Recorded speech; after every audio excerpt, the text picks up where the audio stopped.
Salam sejahtera buat kita semua. Perkenalkan, nama saya Rita Lestari, saya perwakilan dari kelompok 6, di mana kelompok kami akan membahas tentang teori dan konsep penganggaran di sektor publik. Kelompok kami beranggotakan 3 orang, termasuk saya dan teman saya bernama Mita Lestari Hareva dan Tri Kosnorma Guspita. Baiklah, kelompok kami di sini akan membahas ada beberapa materi, di mana materi yang pertama itu adalah pengertian anggaran sektor publik, yang kedua fungsi anggaran sektor publik, yang ketiga jenis-jenis anggaran sektor publik, dan yang keempat ada proses penyusunan penganggaran sektor publik, yang kelima prinsip-prinsip pokok dalam siklus anggaran, dan yang keenam ada sistem penganggaran di Indonesia. Pada materi pertama, saya akan membahas apa itu anggaran sektor publik. Anggaran sektor publik adalah dokumen yang berisi estimasi kinerja, baik berupa penerimaan dan pengeluaran yang disajikan dalam ukuran moneter yang akan dicapai pada periode waktu tertentu dan menyertakan data masa lalu sebagai bentuk pengendalian dan penilaian kinerja. Yang kedua, di sini ada fungsi anggaran sektor publik. Yang pertama, fungsinya sebagai anggaran sebagai alat perencanaan. Yang kedua, anggaran sebagai alat pengendalian. Yang ketiga, anggaran sebagai alat kebijakan fiskal. Yang keempat, anggaran sebagai alat politik. Yang kelima, anggaran sebagai alat koordinasi dan komunikasi. Yang keenam, anggaran sebagai alat penilaian kinerja. Yang ketujuh, ada anggaran sebagai alat motivasi. Yang kedelapan, anggaran sebagai alat untuk menciptakan ruang publik. Yang pertama di sini ada anggaran sebagai perencanaan. Anggaran sebagai alat perencanaan. Anggaran sebagai alat perencanaan, manajemen untuk mencapai tujuan organisasi akan tahu apa yang harus dilakukan dan arah kemana kebijakan akan dibuat. Anggaran sektor publik dibuat untuk merencanakan tindakan apa yang akan dilakukan oleh pemerintah, berapa biaya yang diperlukan atau yang dibutuhkan, dan berapa biaya hasil yang diperoleh dari belanja pemerintah tersebut. Anggaran sebagai alat pengendalian. Di sini anggaran berfungsi sebagai instrumen pengendalian. Pada anggaran sektor publik digunakan untuk menghindari adanya pengeluaran yang terlalu besar atau overspending, atau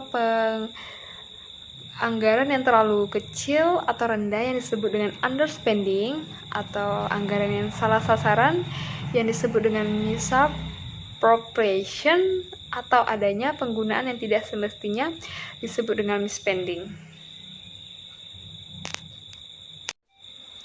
Yang ketiga, fungsi anggaran di sini adalah anggaran sebagai alat kebijakan fiskal.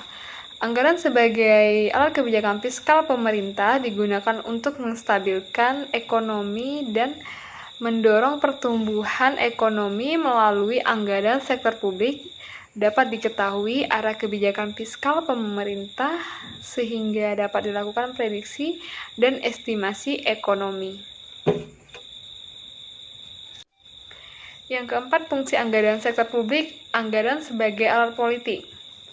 Pada sektor publik, anggaran merupakan dokumen penting bagi politik sebagai bentuk komitmen eksekutif dan kesepakatan bagi legislatif untuk penggunaan dana publik untuk kepentingan tertentu. Anggaran digunakan untuk memutuskan prioritas-prioritas kebutuhan keuangan terhadap prioritas tertentu.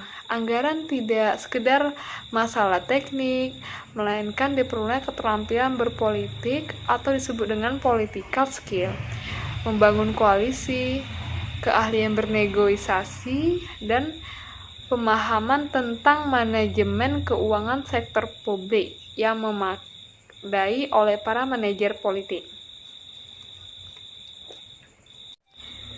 Yang kelima di sini adalah anggaran sebagai alat koordinasi dan komunikasi. Melalui dokumen anggaran yang komprehensif, sebuah bagian atau unit kerja atau departemen yang merupakan suborganisasi dapat mengetahui apa yang harus dilakukan dan apa yang akan dilakukan oleh bagian dan unit kerja lainnya. Yang keenam di sini fungsi anggaran itu sebagai alat penilaian kinerja. Kinerja eksekutif dinilai berdasarkan pencapaian target anggaran, efektivitas, dan efisiensi pelaksanaan anggaran. Kinerja manajer publik dinilai berdasarkan berapa hasil yang dicapai dikaitkan dengan anggaran yang telah ditetapkan. Anggaran merupakan alat yang efektif dalam pengendalian dan penilaian kinerja. Yang ketujuh, anggaran sebagai alat motivasi. Anggaran dapat digunakan sebagai alat untuk memotivasi manajer dan stafnya agar dapat bekerja secara ekonomis, efektif, dan efisien dalam mencapai target dan tujuan organisasi yang telah ditetapkan.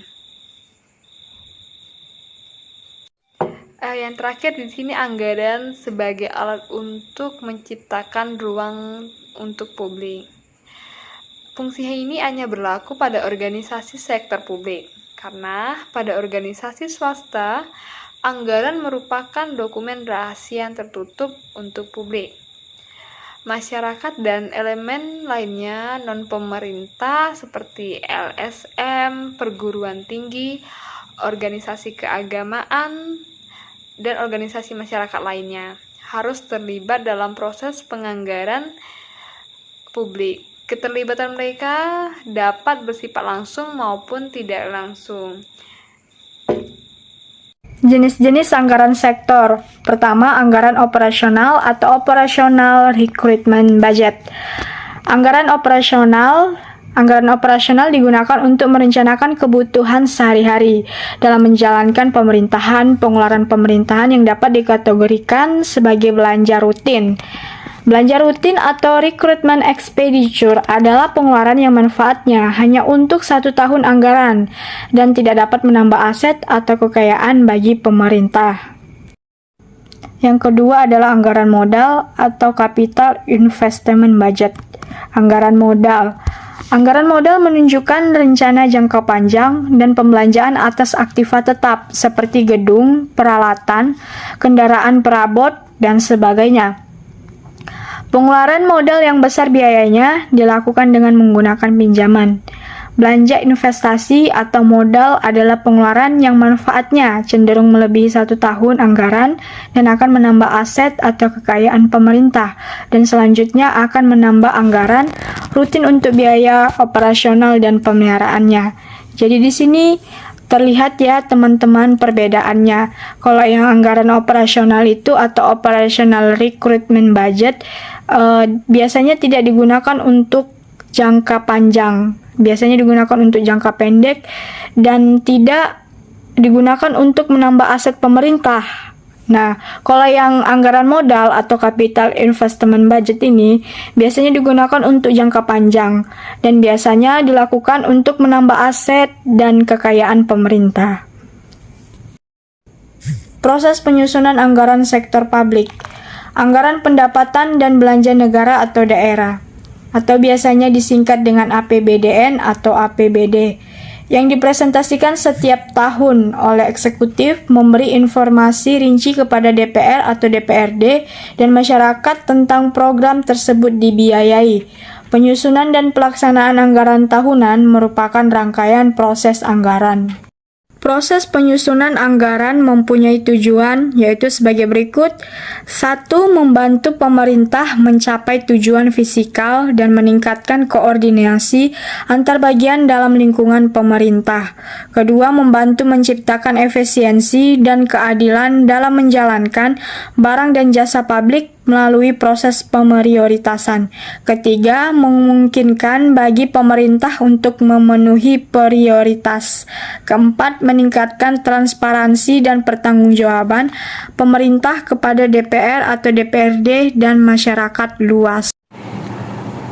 Baiklah, saya akan menjelaskan tentang prinsip-prinsip pokok dalam siklus penganggaran. Di dalam siklus penganggaran terdapat 5 tahapan. Yang pertama yaitu tahap persiapan, lalu tahap ratifikasi, dan melalui tahap implementasi, lalu tahap pelaporan, dan tahap evaluasi. ya kan? Baik, kita akan membahas tentang tahap persiapan. Pada tahap persiapan, anggaran dilakukan taksiran pengeluaran atas dasar taksiran pendapatan yang tersedia. Lalu tahap ratifikasi, pada tahap ini kita akan melibatkan proses politik yang cukup rumit dan cukup berat.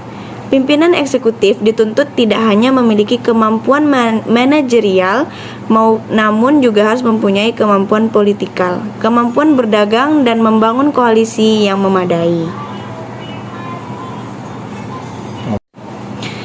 Lalu tahap implementasi. Dalam tahap pelaksanaan anggaran, hal terpenting yang harus diperhatikan oleh manajer keuangan publik adalah dimilikinya sistem informasi akuntansi dan sistem pengendalian manajemen. Lalu 4 dan 5 ada tahap pelaporan dan evaluasi. Tahap pelaporan dan evaluasi terkait dengan aspek akuntabilitas. Jika tahap implementasi telah didukung dengan sistem akuntansi dan sistem pengendalian manajemen yang baik, maka diharapkan tahap pelaporan dan evaluasi anggaran tidak akan menemui banyak masalah. Oke, next kita akan membahas tentang sistem penganggaran di Indonesia. Sistem perencanaan anggaran publik berkembang dan berubah sesuai dengan perkembangan manajemen sektor publik dan tuntutan yang muncul dari masyarakat. Pada dasarnya, terdapat beberapa jenis pendekatan dalam perencanaan dan penyusunan anggaran sektor publik, yaitu pendekatan tradisional dengan memiliki ciri cara penyusunan anggaran berdasarkan pendekatan incrementalism, struktur dan susunan anggaran yang bersifat line item, cenderung sentralistik, bersifat spesifikasi tahunan menggunakan prinsip-prinsip anggaran bruto. Lalu ada pendekatan New Public Management. Menurut Maridiasmo menyatakan bahwa model New Public Management mulai dikenal tahun 1980-an dan kembali populer tahun 1990-an yang mengalami beberapa bentuk konsep. New Public Management berfokus pada manajemen sektor publik yang berorientasi pada kinerja bukan pada kebijakan. Lalu paradigma New Public Management telah melahirkan beberapa teknik penganggaran dalam sektor publik adalah sebagai berikut, yaitu line item budget, incremental budget, performance budget, planning program and budgeting system atau kita bisa sebut dengan PPBS. Lalu ada zero based budget yaitu ZBB. Lalu kita akan membahas apa itu line item budgeting. Line item budgeting adalah proses penyusunan anggaran didasarkan pada dan dari mana dan berasal pos-pos penerimaan dan untuk apa dana tersebut digunakan atau pos-pos pengeluaran. Next, kita akan membahas tentang incremental budgeting. Yang dimaksud incremental budgeting adalah sistem anggaran belanja dan pendapatan yang memungkinkan revisi selama tahun berjalan sekaligus sebagai dasar penentuan usulan anggaran periode tahun yang akan datang. Lalu planning program and budgeting system yaitu adalah pembuatan program penganggaran yang terkait dalam suatu sistem sebagai kesatuan yang bulat dan tidak terpisah-pisah, dan di dalamnya terkandung identifikasi tujuan organisasi atas permasalahan yang mungkin timbul. Lalu kita akan membahas tentang zero based budgeting yang merupakan sistem anggaran yang didasarkan pada perkiraan kegiatan yang bukan pada apa yang telah dilakukan di masa lalu. Setiap kegiatan akan dievaluasi secara terpisah. Ini berarti berbagai program dikembangkan dalam visi tahunan yang bersangkutan. Lalu yang terakhir adalah performance budgeting. Performance budgeting atau anggaran yang berorientasi pada kinerja adalah sistem penganggaran yang berorientasi pada output organisasi dan berkaitan sangat erat dengan visi, misi, dan rencana strategis operasional organisasi. Baiklah, sekian dari penjelasan materi yang telah kami lakukan. Lalu kami akan membuat kesimpulan, yaitu anggaran sektor publik menjadi alat pemerintah dalam mengarahkan pembangunan sosial untuk meningkatkan kualitas hidup masyarakat. Anggaran publik merupakan alat koordinasi antar bagian dalam pemerintah. Anggaran merupakan wujud komitmen dan budget holder atau eksekutif kepada pemberi wewenang atau legislatif. Dengan anggaran, pemerintah dapat mengalokasikan sumber daya yang langka untuk menggerakkan pembangunan sosial ekonomi, menjadi kesinambungan dan meningkatkan kualitas hidup masyarakat. Baiklah, sekian presentasi dari kelompok 6. Kami sudahi dan mohon maaf atas kesalahan kata yang disengaja ataupun tidak. Wassalamualaikum warahmatullahi wabarakatuh.